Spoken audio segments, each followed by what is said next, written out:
Heidi Baçi, moderatorja dhe ish banore e shtëpisë më të famshme në Shqipëri, ka folur së fundmi për jetën e saj personale dhe ka lënë të kuptohet se është e dashuruar. Gjatë një interviste, ajo e pyet nga moderatorja nëse beson ende te dashuria dhe nëse aktualisht ndihet e lumtur. Heidi me një buzëqeshje të sinqertë u shpreh: "Patjetër, gjithmonë.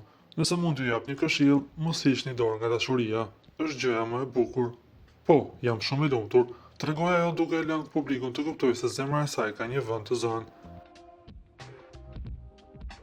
Gjatë bisedës, ajo u pyet gjithashtu nëse do të ndryshonte diçka nga rrugtimi i saj në Shqipëri dhe nga fama që fitoi pas spektaklit më të famshëm në vend.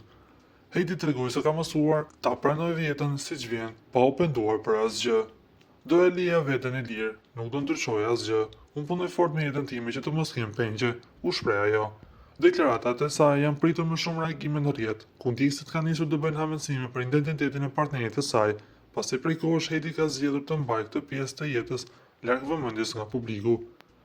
Na do t'ju kujtojmë se Heidi Baçi, gjatë qëndrimit në shtëpinë më të famshme, krijoi një lidhje me Romeo Veshajn, lidhje e cila nuk shkoi ashtu siç pritej.